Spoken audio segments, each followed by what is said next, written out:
Hello साथियों, स्वागत है आपका स्टडी फॉर सिविल सर्विस के यूट्यूब प्लेटफॉर्म पर द ब्यूरोक्रेसी में। आज हम लोग डिस्कस कर लेते हैं उस एजेंसी के बारे में सरकार की जो पिछले कुछ सालों में ज़्यादा ही सक्रिय नज़र आ रही है और काफ़ी चर्चा में रहती है। एजेंसी का नाम है एनफोर्समेंट डायरेक्टोरेट अर्थात प्रवर्तन निदेशालय। तो इसका गठन कब हुआ, इसकी जो बेसिक इन्फॉर्मेशन है वो और इसके फंक्शंस क्या हैं, इसके बारे में थोड़ी सी चर्चा कर लेते हैं। ओके, इसका जो ऑफिशियल लोगो है वो कुछ इस प्रकार का होता है, आप जानते ही हैं। तो चलिए शुरू करते हैं आज का कार्यक्रम। फॉर्मेशन पे देख लेते हैं पहले और उसके बाद देखेंगे इसके फंक्शंस क्या हैं।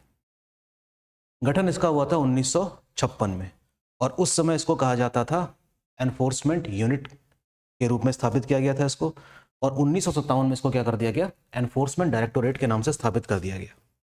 मुख्यालय इसका नई दिल्ली में है। मुखिया इसके हैं आज की डेट में राहुल नवीन, जो कि एक IARS ऑफिसर होते हैं। इस एजेंसी का मुखिया IRS ऑफिसर ही होगा, ठीक है, रेवेन्यू से संबंधित इसका मामला है इसलिए। इसकी जो पेरेंट एजेंसी है वो है मिनिस्ट्री ऑफ फाइनेंस, और ये जिस डिपार्टमेंट के अंतर्गत है वो है डिपार्टमेंट ऑफ रेवेन्यू अर्थात राजस्व विभाग, ठीक है। तो इसके 5 रीजनल ऑफिसर्स भी हैं, कुछ और भी जोन्स में बांटा गया होगा इसको। इसके 5 रीजनल ऑफिसर्स ये रहे, मुंबई, चेन्नई, चंडीगढ़, कोलकाता और दिल्ली में भी एक रीजनल ऑफिस है। तो ये तो हो गई इसकी फॉर्मेशन कब हुई थी। इंपॉर्टेंट है क्या चीज़, इसका फंक्शन, कि ये जो एनफोर्समेंट जो डायरेक्टोरेट है ये किस चीज़ को एनफोर्स करने के लिए बनाई गई है, ठीक है। तो इंडिया जैसे देश में या किसी भी देश में कई सारी इकोनॉमिक एक्टिविटीज़ होती हैं।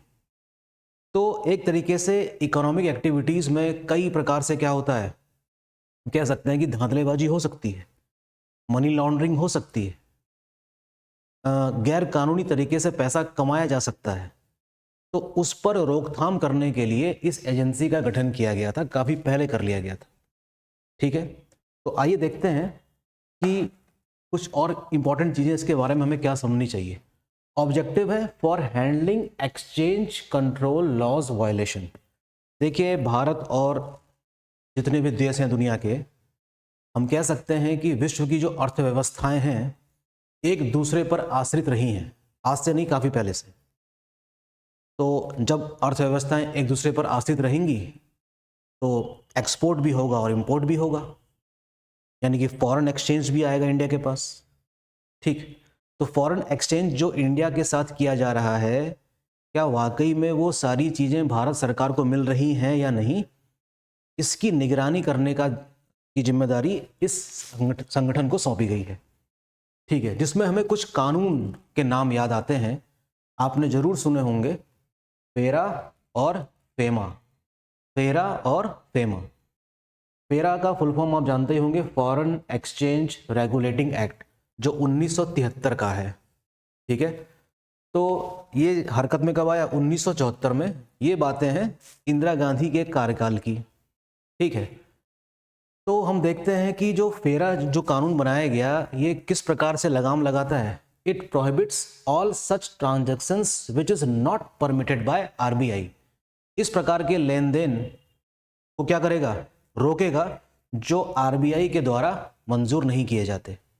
अर्थात जाहिर सी बात है कि स्मगलिंग, है ना, फॉरेन एक्सचेंज की चोरी और कई सारे ऐसे इकोनॉमिक वायलेशंस कई प्रकार के बिजनेस में देखने को मिलते ही हैं। तो उस प्रकार की इकोनॉमिक गतिविधि में जो गैरकानूनी तरीके से किया जा रहा है उस पर रोकथाम लगानी काफ़ी जरूरी थी, जिससे क्योंकि काफ़ी नुकसान होता है। ऑल फॉरेन एक्सचेंज, फॉरेक्स का मतलब यहाँ पर किस चीज़ से, फॉरेन एक्सचेंज है, earned by government of India had to be collected and surrendered to RBI। ऐसा कहता है कौन, पेरा।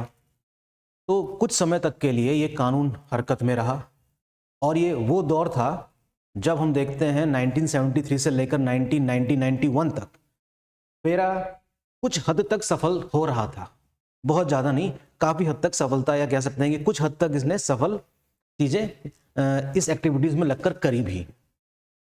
तो जब फेरा ने ऐसी कई कंपनियों से ब्यौरा मांगा होगा कि हमारा फॉरेन एक्सचेंज जो है इंडियन मनी में हमको दीजिए, तो अगर वो कंपनियां नहीं दे पाई होंगी तब या तो उन्होंने अपना बोरिया बिस्तर समेट लिया होगा और भारत से बाहर चले गए होंगे, ऐसा नहीं है कि भारत में विदेशी कंपनियां 1991 से पहले काम नहीं करती थी, लेकिन उनकी संख्या बहुत ज़्यादा सीमित थी।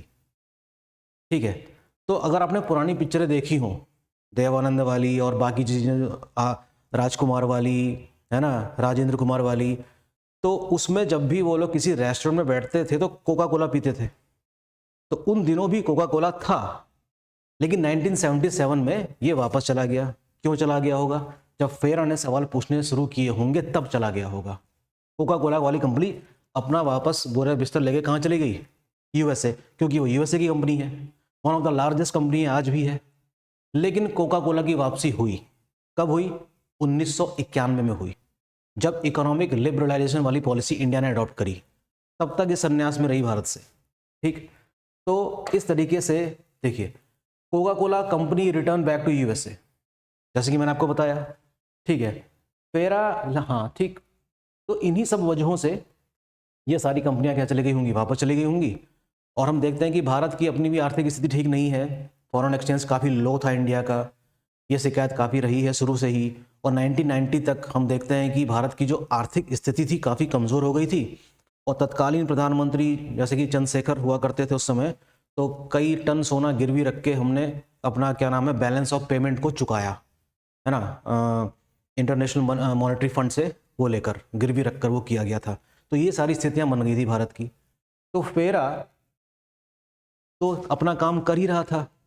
1993 आते आते हम देखते हैं कि जब इंडिया ने इकोनॉमिक लिबरलाइजेशन की पॉलिसी में एक तरीके से कह सकते हैं कि शुरुआत कर दी थी, तो उन दिनों तक मल्टीनेशनल जो ब्रांड हैं, एमएनसीज जो हैं, वो भी अपना पैर पसारने लग गई थी पूरे दुनिया में।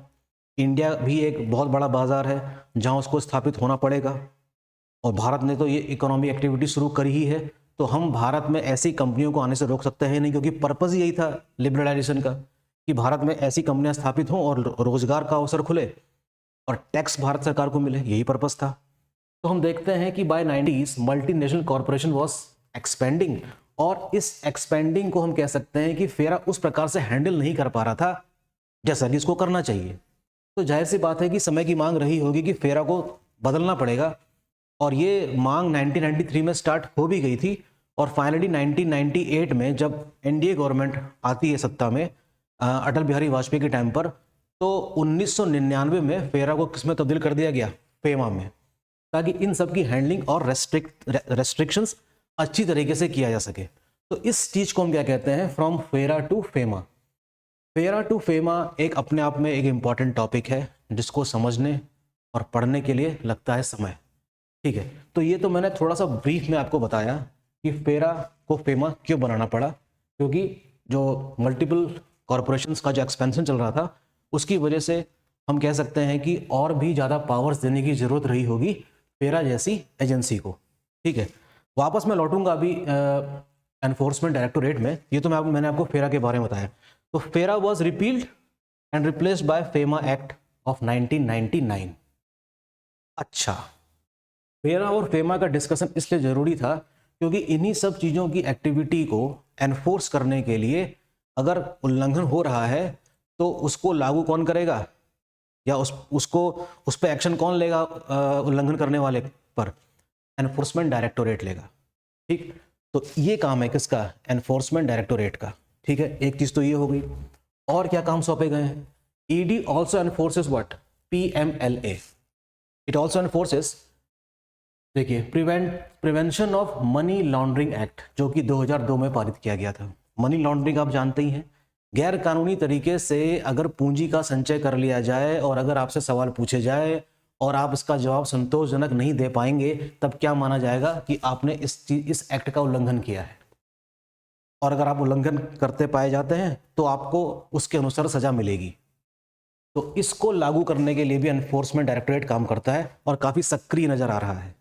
तो ये गवर्नमेंट की एक बहुत ही एक्टिव एजेंसी है, सीबीआई की तरह और सीवीसी की तरह भी। तो हम कह सकते हैं कि ये कुछ गवर्नमेंट की ऐसी पावरफुल एजेंसीज हैं जो मेरिट सिस्टम पर स्टैब्लिश की गई हैं और एक प्रकार की वॉचडॉग हैं, निगरानी करने वाली संस्था है कि कहीं कुछ गलत तो नहीं हो रहा है। तो ये एनफोर्समेंट डायरेक्टोरेट पीएमएलए को भी निगरानी में रखेगी कि ऐसा तो नहीं हो रहा है, और एक एक्ट 2018 में पास किया गया था, क्योंकि ऐसे कई सारे लोग होंगे जो अपराध तो करते हैं इंडिया में और दूसरे देशों में जाकर शरण ले लेते थे। ठीक है, तो ऐसे में तो बड़ी दिक्कत होगी। तो 2018 में एक एक्ट पास किया गया जिसका नाम है FEOA, और इसे कहते हैं फ्यूजिटिव इकोनॉमिक ऑफेंडर्स एक्ट 2018। तो इस एक्ट के तहत हम ऐसे छिपे हुए लोगों को जिन्होंने जुर्म कर दिया और चले गए हैं विदेश में, के तहत क्या कर सकते हैं, कार्रवाई कर सकते हैं दूसरे देश का सहयोग लेकर। जैसे कि विजय माल्या और भी कई सारे ऐसे हैं जो विदेशों में जाकर छिपे पड़े हैं, अभी तक आए नहीं हैं, लेकिन कार्रवाई जारी है। तो ये एक्ट हो गया, है ना, PMLA हो गया, फेरा हो गया, फेमा हो गया, है ना, काला धन का संचय हो गया।